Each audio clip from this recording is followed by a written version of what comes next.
എല്ലാവർക്കും നമസ്കാരം. ഇപ്രാവശ്യം ഒരു എക്സ്പീരിയൻസ് ഷെയറിങ്ങും കൊണ്ടാണ് ഞാൻ വന്നിരിക്കുന്നത്.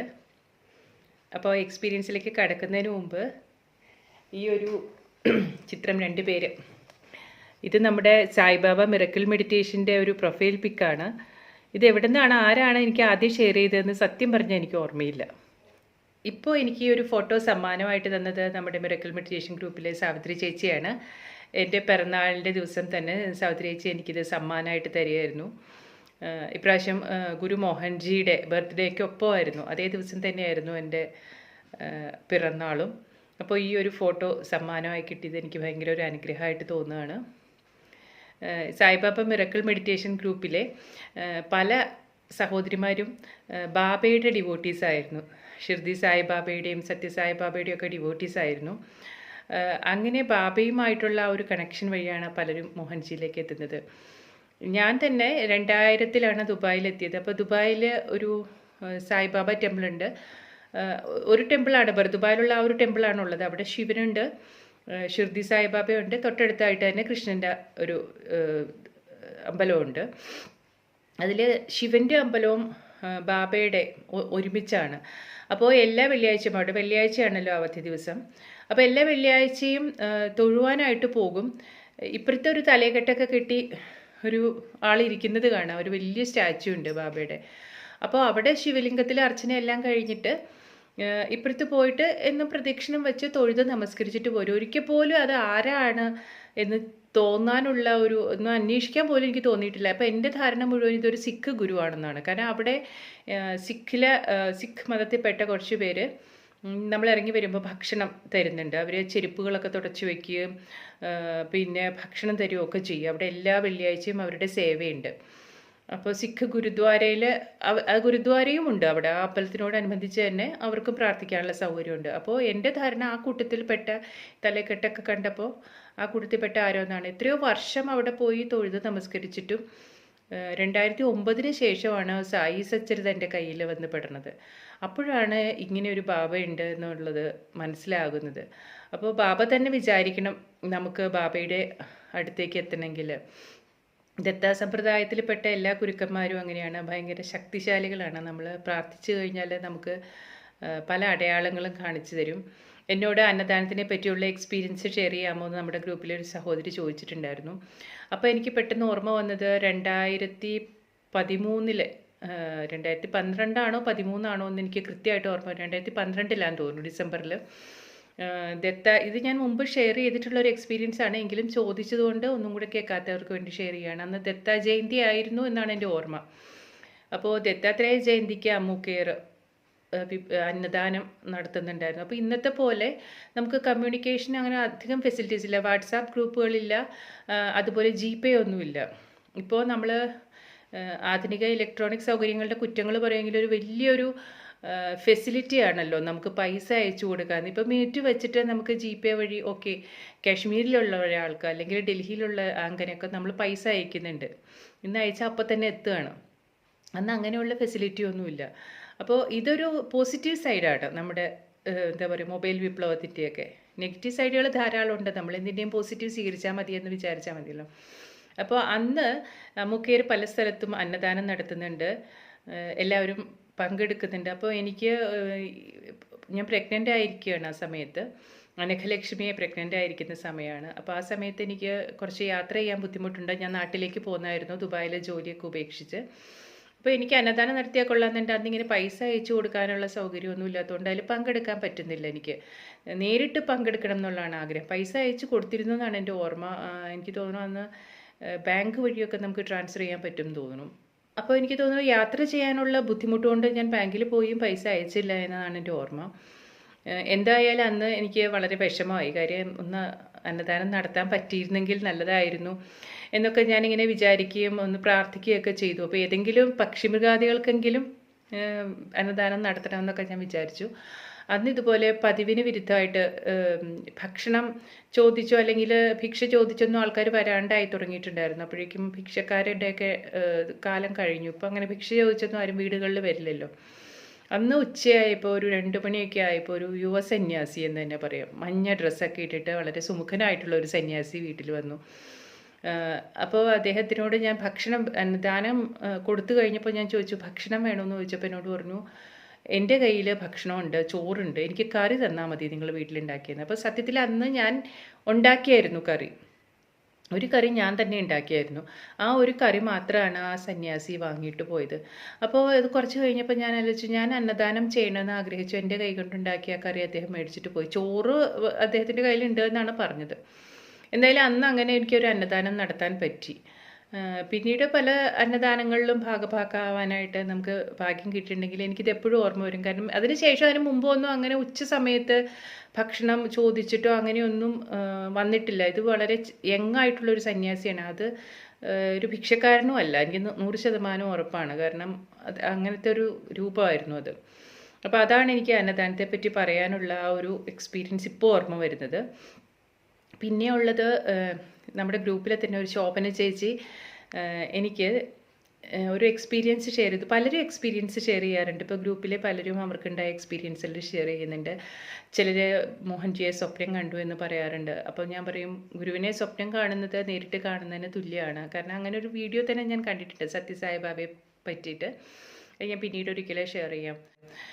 എനിക്കും അനുഭവമുള്ളതാണ്, ഗുരുവിനെ സ്വപ്നം കാണുന്നത് ഗുരുവിനെ നേരിട്ട് കാണുന്നതിന് തുല്യം തന്നെയാണ്. കാരണം അത്ര എളുപ്പമൊന്നും നമുക്ക് ഗുരുക്കന്മാരുടെ സ്വപ്നങ്ങൾ കിട്ടാറില്ല. അപ്പോൾ ഗ്രൂപ്പിൽ പലരും ഇപ്പോൾ ഗുരുവിനെ സ്വപ്നം കണ്ടു എന്നൊക്കെ ഷെയർ ചെയ്യാറുണ്ട്. ഇതിൽ ശോഭന ചേച്ചി ഷെയർ ചെയ്ത എക്സ്പീരിയൻസ് എനിക്ക് ഇഷ്ടപ്പെട്ടു. വളരെ ജെനുവിനായിട്ടുള്ള ശോഭന ചേച്ചി പറയുന്നത് കേൾക്കാനും രസമുണ്ട്. അപ്പോൾ ഞാനത് നമ്മുടെ സായിബാബ മിറക്കിൾ മെഡിറ്റേഷൻ ഗ്രൂപ്പിൽ ഷെയർ ചെയ്തപ്പോൾ എല്ലാവരും പറഞ്ഞു ഇനിയും എക്സ്പീരിയൻസിൽ ഉണ്ടെങ്കിൽ ചേച്ചിയോട് ഷെയർ ചെയ്യാൻ പറയുമെന്ന് പറഞ്ഞു. അപ്പോൾ ചേച്ചിക്ക് കുറച്ചൊരു വിമുഖതയാണ്. അപ്പോൾ ഞാൻ ചോദിച്ചത് ചേച്ചി ഒന്ന് വീഡിയോ ആയിട്ട് ഇടാമോ, അങ്ങനെയാണെങ്കിൽ ഞാൻ യൂട്യൂബിൽ ഇടാമെന്ന് പറഞ്ഞപ്പോൾ പതിവ് പോലെ പിന്നോട്ട് മാറി, എടുത്തു തരാൻ ആളില്ല എന്നൊക്കെ പറഞ്ഞ്. ഈ വീഡിയോ എടുക്കാനായിട്ട് പൊതുവെ എല്ലാവർക്കും മടിയാണ്. അതെനിക്ക് മനസ്സിലാവും. കാരണം ഈ യൂട്യൂബ് ചാനൽ തുടങ്ങിയ കാലത്ത് ഞാൻ വീഡിയോയിൽ വരികയില്ലായിരുന്നു, എൻ്റെ ഫേസ് കാണിക്കുകയില്ലായിരുന്നു. അപ്പോൾ എൻ്റെ മോൾ എന്നോട് പറഞ്ഞായിരുന്നു, അമ്മ ഇങ്ങനെ വെറുതെ ഇത് കാണിച്ചു കഴിഞ്ഞാൽ ആരും കാണില്ല, നിങ്ങളുടെ ഫേസ് കാണിച്ച് നമ്മൾ അവരോട് സംസാരിക്കുന്ന പോലെ ചെയ്താൽ ആൾക്കാർക്ക് കുറച്ചും കൂടെ കാണാൻ ഇൻട്രസ്റ്റ് ഉണ്ടാവും എന്ന് പറഞ്ഞു. അന്ന് എനിക്ക് സബ്സ്ക്രൈബേഴ്സൊക്കെ കുറവാണ്. പക്ഷെ അപ്പം ഞാൻ പറഞ്ഞു അത് വേണ്ട, എൻ്റെ ഫേസ് കാണിച്ചിട്ട് എനിക്ക് സബ്സ്ക്രൈബേഴ്സ് ഒന്നും വേണ്ട എന്നൊക്കെ പറഞ്ഞു. അതെന്ന് വെച്ചാൽ ഒരു വിമുഖതയാണുള്ളത്. അപ്പോൾ അതേപോലെ തന്നെയാണ് പലപ്പോഴും നമ്മുടെ ഗ്രൂപ്പിലെ എക്സ്പീരിയൻസ് ഷെയർ ചെയ്യുമ്പോൾ ഞാനിതൊന്ന് വീഡിയോ ആക്കി തരാമെന്ന് ചോദിച്ചാൽ പുറകോട്ട് മാറും. അതേപോലെ തന്നെയാണ് ശോഭന ചേച്ചി. പക്ഷേ ശോഭന ചേച്ചി ഒരു എക്സ്പീരിയൻസും കൂടെ പിന്നെ എനിക്ക് അയച്ചു തന്നു. അപ്പോൾ ഞാൻ വിചാരിച്ചു എന്നാൽ ഇത് ഓഡിയോ ക്ലിപ്പ് തന്നെ നിങ്ങൾക്ക് ഷെയർ ചെയ്യാം. ആദ്യം ഞാൻ നിങ്ങളോട് പറയുന്ന രീതിയിൽ ഈ എക്സ്പീരിയൻസിൽ ഷെയർ ചെയ്യാമെന്ന് വിചാരിച്ചു. പിന്നെ ഞാൻ വിചാരിച്ചു ശോഭന ചേച്ചിയുടെ സൗണ്ടിൽ, ശോഭന ചേച്ചിയുടെ ഒരു ട്രിവാൻഡ്രം സ്ലാങ് ഉണ്ട്, തിരുവനന്തപുരം ഭാഷ, അത് കുറച്ച് രസമുണ്ട് കേൾക്കാനായിട്ട്. അപ്പോൾ എപ്പോഴും എൻ്റെ ശൈലിയല്ലേ നിങ്ങൾ കേട്ടുകൊണ്ടിരിക്കുന്നത്. അപ്പോൾ ശോഭന ചേച്ചിയുടെ തിരുവനന്തപുരം ശൈലിയിലുള്ള എക്സ്പീരിയൻസ് നിങ്ങളൊന്ന് കേൾക്കട്ടെ എന്ന് വിചാരിച്ചിട്ടാണ് ഞാൻ ഈ ഒരു ഓഡിയോ ക്ലിപ്പ് ഷെയർ ചെയ്യുന്നത്. അപ്പോൾ ഇത് നമുക്ക് മനസ്സിലാവുന്നത് എന്താ വെച്ചാൽ ബാബയുമായിട്ട് അല്ലെങ്കിൽ ഗുരുവായിട്ടൊക്കെ നമ്മൾ ആ ഒരു കോൺഷ്യസ്നെസ് കണക്ട് ചെയ്യാൻ അതിന് പ്രത്യേകം ഒന്നും ചെയ്യേണ്ട, പ്രാർത്ഥിക്കുക, നാമം ജപിക്കുക, ഓർമ്മിക്കുക, ഇതൊക്കെ തന്നെ മതി. പിന്നെ നമ്മളെ കൊണ്ട് ചെയ്യുന്ന നല്ല കാര്യങ്ങൾ ചെയ്യാൻ സാധിക്കട്ടെ. അപ്പോൾ അങ്ങനെയുള്ള കാര്യങ്ങൾ, അന്നദാനം, അല്ലെങ്കിൽ നമ്മുടെ വീടിൻ്റെ അടുത്ത് തന്നെയുള്ള ആരെങ്കിലുമൊക്കെ സഹായിക്കുക, പക്ഷി മൃഗാദികൾക്ക് ഭക്ഷണം കൊടുക്കുക, അങ്ങനെയൊക്കെ ധാരാളം കാര്യങ്ങൾ മോഹൻജി പറയുന്നുണ്ട്. അങ്ങനെയൊക്കെ ചെയ്യുക. അങ്ങനെയൊക്കെ ആയിട്ട് ഗുരുവായിട്ടൊക്കെ ഒരു കണക്ഷൻ വരുമ്പോൾ നമുക്കിങ്ങനെ എക്സ്പീരിയൻസുകൾ കിട്ടും എന്നുള്ള ഒരു കാര്യമാണ്. അപ്പോൾ ശോഭന ചേച്ചിയുടെ ഈ 2 എക്സ്പീരിയൻസും ഞാൻ നിങ്ങൾക്ക് വേണ്ടി ഷെയർ ചെയ്യുകയാണ്. ഇത് കേൾക്കുക. ബാബയുടെ ഈ ഒരു അനുഗ്രഹം ഇത് കേൾക്കുന്നത് വളരെ സന്തോഷമുള്ളൊരു കാര്യമാണ്. ഗുരുവിൻ്റെ ലീലകൾ കേൾക്കുക എന്ന് പറഞ്ഞാൽ അതുകൊണ്ടായിരിക്കാം ഒരുപക്ഷെ ഈ അവതാരങ്ങൾ എപ്പോഴും ഭൂമിയിലേക്ക് വരുന്നതെന്ന് തോന്നിയിട്ടുണ്ട്. കാരണം കൃഷ്ണൻ വന്നിട്ട് കുറേ ലീലകൾ ആടിയിട്ട് പോയി. അപ്പോൾ ഇത്രയും വർഷങ്ങൾ കഴിയുമ്പോൾ നമുക്ക് പഴയ ഒരു കാര്യമാണ്, അതിപ്പോൾ ഇനി നടക്കില്ല എന്ന് വിചാരിച്ചിരിക്കുമ്പോഴാണ് ഷിർദി സായിബാബയുടെ അവതാരം, പല പല ഗുരുക്കന്മാരുടെ അവതാരം, ഇപ്പോൾ സത്യസായിബാബയുടെ അവതാരം, നമ്മുടെ ഗുരുവൊക്കെ വരുന്നത്. അപ്പോൾ ഈ ഒരു ലീലകൾ നമുക്ക് പറഞ്ഞും രസിച്ചും, ഇപ്പോൾ മോഹൻജിയുടെ ഒരു ഗുരുലീല ബുക്ക് 5-6 വോളിയമുണ്ട്. അപ്പോൾ പിന്നീട് നമുക്ക് പറഞ്ഞും കേട്ടും അത് അങ്ങോട്ടും ഇങ്ങോട്ടും ഒക്കെ സംസാരിച്ചും നമ്മൾ ആ ഒരു കോൺഷ്യസ്നെസ്സിലേക്ക് എത്താൻ വേണ്ടിയിട്ടാണ് ഗുരുക്കന്മാർ അല്ലെങ്കിൽ അവതാരങ്ങൾ ഭൂമിയിലേക്ക് വരുന്നത്. ഇപ്പോൾ ശ്രീരാമൻ്റെ കഥ പറയുമ്പോൾ നമ്മൾ വിചാരിക്കും എത്രയോ വർഷങ്ങൾക്ക് മുമ്പാണെന്ന്. പക്ഷെ തൊട്ടടുത്ത് അവതാരം എടുക്കുമ്പോൾ പലരും അത് അംഗീകരിക്കില്ല. ശ്രീരാമൻ്റെയോ ശ്രീകൃഷ്ണൻ്റെയോ അവതാരത്തെ അംഗീകരിക്കും, പക്ഷേ തൊട്ടടുത്തുള്ള ഗുരുവിൻ്റെ അവതാരത്തെ നമ്മൾ അംഗീകരിക്കില്ല. അങ്ങനെയൊക്കെ ഉണ്ട് കുറേ പേര്, പക്ഷേ അംഗീകരിക്കുന്ന ധാരാളം പേരുണ്ട്. നമ്മുടെ ഗ്രൂപ്പ് അങ്ങനെയുള്ളൊരു ഗ്രൂപ്പാണ് സായിബാബ മിറക്കിൾ മെഡിറ്റേഷൻ ഗ്രൂപ്പ്. നമ്മളെപ്പോഴും അങ്ങോട്ടും ഇങ്ങോട്ടും എക്സ്പീരിയൻസുകൾ ഷെയർ ചെയ്യും. അത് തന്നെയാണ് സത്സംഗം എന്ന് പറയുന്നത്. ഗുരുവിനെ പറ്റി ചിന്തിക്കുക, ഗുരുവിനെ പറ്റി പറയുക, ഗുരുവിന് തരുന്ന എക്സ്പീരിയൻസുകൾ ഷെയർ ചെയ്യുക, അത് തന്നെയാണ് സത്സംഗം. അപ്പോൾ നമ്മൾ ഗുരുവിനെ പറ്റി ഓർക്കുകയാണ്. പിന്നെ ആ കൂട്ടത്തിൽ സത്കർമ്മങ്ങൾ കൂടി ചെയ്യുമ്പോൾ ആ ഒരു സത്സംഗം പൂർണ്ണമാവുകയാണ്. അപ്പോൾ ഇനി ശിവരാത്രി വരികയാണ്. ശിവൻ്റെ നാമം ജപിച്ചുകൊണ്ട് ഇത്തവണ ഓം നമ ശിവായ എന്നുള്ള ആ ഒരു മന്ത്രം തന്നെ ജപിക്കാനാണ് മോഹൻജി പറഞ്ഞിരിക്കുന്നത്. കാരണം ആ ഒരു മന്ത്രത്തിൽ ഉറച്ചു നിന്ന് ആ മന്ത്രത്തിലേക്ക് നമ്മൾ എത്തിച്ചേരുക, മന്ത്രവും നമ്മൾ ഒന്നായി ചേരുന്ന ആ ഒരു ഘട്ടത്തിലെത്തുക എന്നുള്ളതാണ്. അപ്പോൾ ഓം നമ ശിവായ ജപിക്കുക. ശിവരാത്രിക്ക് നമ്മൾ എന്താ പറയുക, അന്നദാനങ്ങൾ പല സ്ഥലത്ത് നടത്തുന്നുണ്ട്. അമോ കെയർ അത് ചെയ്യുന്നുണ്ട്, നമ്മുടെ ഗ്രൂപ്പിൽ നിന്നും ചെയ്യുന്നുണ്ട്. അപ്പോൾ എല്ലാ തരത്തിലും ഒരു സത്സംഗമാണിത്. ആ കൂട്ടത്തിൽ ഈ ഒരു എക്സ്പീരിയൻസ് ഷെയറിങ് കൂടി നിങ്ങൾക്ക് വേണ്ടി ഞാൻ പങ്കുവയ്ക്കുകയാണ്. അപ്പോൾ അത് കേൾക്കുക. ദീപാജി, ഞാൻ ചെറുപ്പത്തിൽ ഒരു പ്രാവശ്യം പോയ യാത്രയിൽ എനിക്കുണ്ടായ ഒരു അനുഭവം ഞാൻ പറയാം. സാധാരണ എപ്പോഴും ഞങ്ങൾ ട്രെയിനിൽ സ്ലീപ്പർ എടുത്ത് പോകും. പക്ഷെ അപ്രാവശ്യം എനിക്കൊരാഗ്രഹം AC-യിൽ ടിക്കറ്റ് ബുക്ക് ചെയ്ത് പോകണമെന്ന്. അങ്ങനെ ഞങ്ങൾ AC ബുക്ക് ചെയ്യാൻ പോയിട്ട് ഞങ്ങൾക്ക് AC കിട്ടിയില്ല. അങ്ങനെ ഭയങ്കര ഒരു നിരാശയായിപ്പോയി.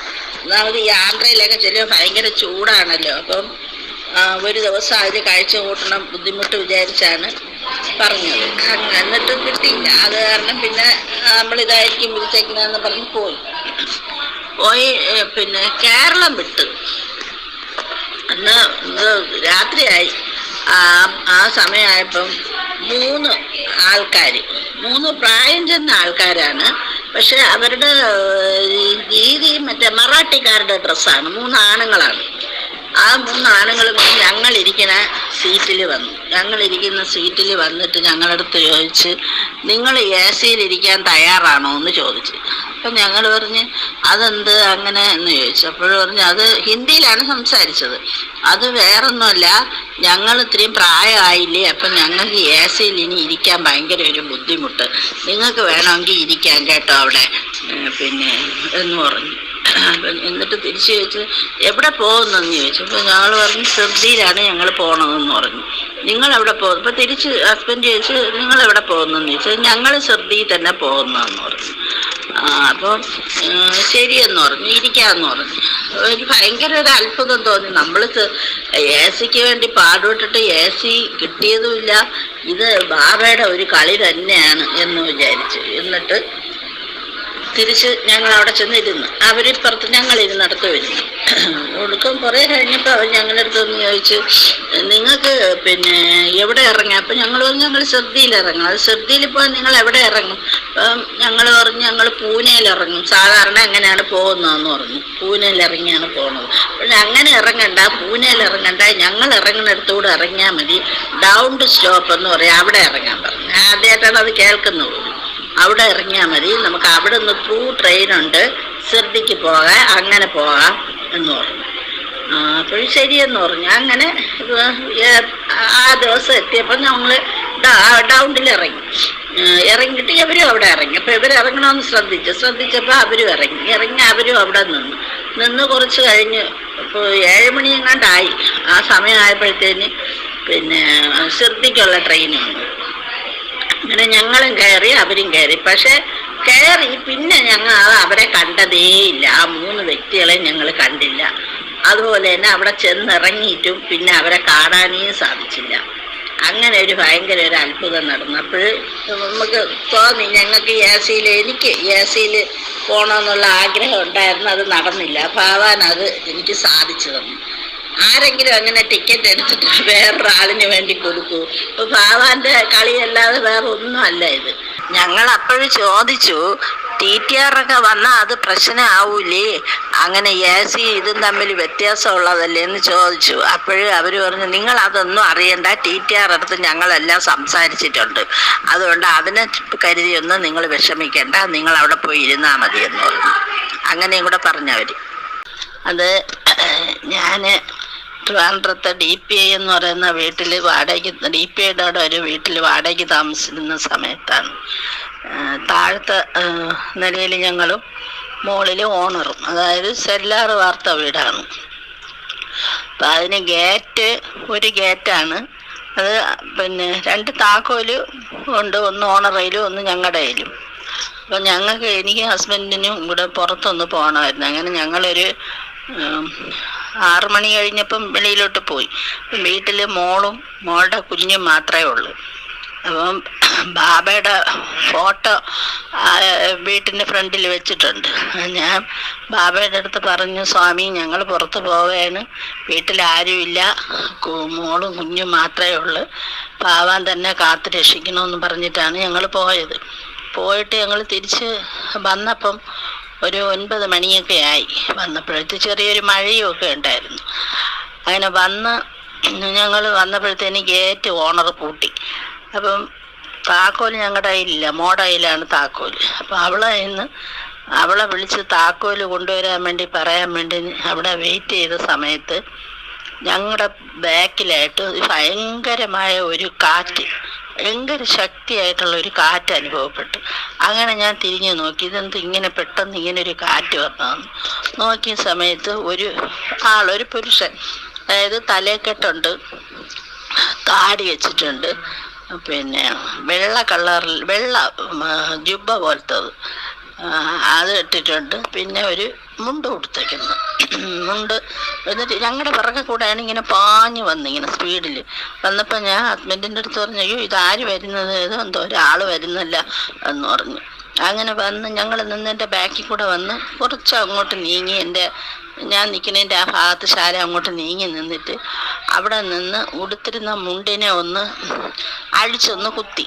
മുണ്ട് ഉടുത്തയ്ക്കുന്നത് പക്ഷേ ഈ മുസ്ലിങ്ങൾ ഉടുക്കുന്ന രീതിക്കാണ് ഉടുത്തയ്ക്കുന്നത്, നമ്മൾ ഉടുക്കുന്ന പോലെയല്ല, തിരിച്ചാണ് ഉടുത്തയ്ക്കുന്നത്. അങ്ങനെ അവിടെ നിന്നൊന്ന് മുണ്ടൊന്ന് കുത്തി. അപ്പോഴത്തേനും ഞാൻ പറഞ്ഞു, ഇങ്ങനെ ഒരാളിനെ നമ്മൾ ഈ പരിസരത്ത് എങ്ങും കണ്ടിട്ടില്ല, ഇത് എന്തെങ്കിലും വല്ല കള്ളനോ വല്ലതും ആണോ എന്തോ, എന്താണെങ്കിലും മോളടുത്ത് പറയാം, കഥ പൂട്ടിയിട്ട് താക്കോല് കൊണ്ടുവരാൻ പറയാം, അല്ലെങ്കിൽ മതിൽ ചാടി വല്ലതും അകത്ത് കിടക്കണമെങ്കിലോ എന്ന് പറഞ്ഞു. എന്നിട്ട് ഞാൻ ഹസ്ബൻഡിൻ്റെ അടുത്ത് പറഞ്ഞു, ഒന്ന് പോയി നോക്കാം എന്താ. അപ്പോൾ ഹസ്ബൻഡ് ഇതൊന്നും കാണുന്നില്ല, പറഞ്ഞു ഞാൻ അവിടെ ആരെയും കാണുന്നില്ല, ആരുമില്ല. പക്ഷെ ഞാൻ നല്ല സ്പഷ്ടമായിട്ട് കാണുകയാണ്, സിനിമ ഇങ്ങനെ ആൾ നിന്ന് കണ്ടുകൊണ്ടിരിക്കുന്നു. പക്ഷേ ഞാനും കൂടെ അങ്ങോട്ടേ നോക്കിയപ്പോൾ അവിടെ വന്ന ആളിനെ കാണാനേ ഇല്ല, എങ്ങോട്ട് പോയെന്നറിഞ്ഞൂടാ. അപ്പോഴത്തേനും മോള് താക്കോലുമായിട്ട് വന്ന് ഡോർ തുറന്ന് ഞങ്ങളങ്ങ് അകത്തിറങ്ങി. ഞാൻ ഈ കാര്യം മോളോടെ പറഞ്ഞപ്പോഴും മോള് പറഞ്ഞു, അമ്മ പോയി കുറച്ച് കഴിഞ്ഞപ്പോഴേ ഈ വീട്ടിൻ്റെ ഫ്രണ്ടിൽ ഒരാൾ നടക്കുകയായിരുന്നു. അമ്മ വരുന്നതിനും കുറച്ച് മുമ്പേ വരെ ഈ വീട്ടിൽ ഒരാൾ ഫ്രണ്ടിൽ ഇങ്ങനെ നടക്കുന്നു, പക്ഷെ ആളാരെന്ന് വ്യക്തമല്ല, ആളിങ്ങനെ നടക്കുന്നുണ്ടെന്ന് പറഞ്ഞു. അപ്പം ഞാൻ പറഞ്ഞു, അപ്പോഴിതെനിക്ക് മനസ്സിലായി, ഞാൻ ബാബയെ ഏൽപ്പിച്ചിട്ടാണല്ലോ പോയത്, അപ്പം സ്വാമി ഇവിടെ കൂട്ടിനുണ്ടായിരുന്നു അവർക്ക്. എന്നിട്ട് അതിന് ഞാൻ അറിയാൻ വേണ്ടിയാണ് ഇങ്ങനെ ഒരു അനുഭവം ഭാവാൻ തന്നത് എന്നെനിക്ക് മനസ്സിലായി. എനിക്കൊരു ഭയങ്കര വിഷമമായിപ്പോയി. സ്വാമിയെ അടുത്ത് കണ്ടിട്ട് പോലും എനിക്കൊന്ന് നല്ല രീതിയിലൊന്ന് കാണാനോ എടുക്കാനോ ഒന്നും സാധിച്ചു. എനിക്ക് ഉണ്ടായ അനുഭവമല്ല ഇത് തന്നെയാണ്. ഇങ്ങനെ ഭാവാനെ കാണും, പക്ഷേ ഭാവാൻ അപ്പോഴൊന്നും എനിക്ക് ആ ഓർമ്മയോ പിടിയോ ഒന്നും തരില്ല. അങ്ങനത്തെ സംഭവങ്ങളാണ് ഉണ്ടായിട്ടുള്ളത്. ഇനി ഇതുപോലെ വീണ്ടും 2-3 അനുഭവങ്ങളുണ്ട്. അത് പിന്നെ ഇനിയൊരു സമയത്ത് ഞാൻ പറയാം. അതുപോലെ ഇങ്ങനെ ഒരു സംഭവം ഉണ്ടായി. പക്ഷെ അതൊരു ഭയങ്കര അത്ഭുതമായ കാര്യമായിരുന്നു. നല്ല ഭയങ്കര കാറ്റായിരുന്നു. കാറ്റോടു കൂടിയാണ് ഈ ആള് വന്ന് പിന്നെ എൻ്റെ തൊട്ട് ബാക്കിലൂടെ പോയാണ് എൻ്റെ ഇടതുവശത്തായിട്ട് ശകലം നീങ്ങി നിൽക്കുകയായിരുന്നു. അസലൊരു മുസ്ലിം ലുക്കാണ്, താടിയും തലയെക്കെട്ടും പിന്നെ വെള്ള മുണ്ടും വെള്ള ഈ ജുബ്ബയല്ല, ഭാവമായിരുന്ന കബിനി ഉണ്ടല്ലോ, അത് ആ ഒരു ഷർട്ട് പോലെ അതാണ് ഇട്ടിരുന്നത്. അങ്ങനെ ഒരു സംഭവം ഉണ്ടായി. അപ്പോൾ ശോഭന ചേച്ചിയുടെ ഈ എക്സ്പീരിയൻസുകൾ നിങ്ങൾക്ക് ഇഷ്ടമായി എന്ന് ഞാൻ വിശ്വസിക്കുന്നു. ഇനിയും എക്സ്പീരിയൻസുകൾ ഷെയർ ചെയ്യട്ടെ. അപ്പോൾ അത് ഞാൻ നിങ്ങൾക്ക് കൂടി വേണ്ടിയിട്ട് കൊണ്ടുവരുന്നതാണ്. ഗ്രൂപ്പിലുള്ളവർ മാത്രമല്ല, യൂട്യൂബ് ചാനലിലുള്ള മറ്റുള്ള പ്രേക്ഷകർക്കും കൂടി കേൾക്കട്ടെ എന്ന് വെച്ചിട്ടാണ് ഞാൻ ഷെയർ ചെയ്തത്. നിങ്ങൾക്ക് ഏവർക്കും നന്ദി, നമസ്കാരം.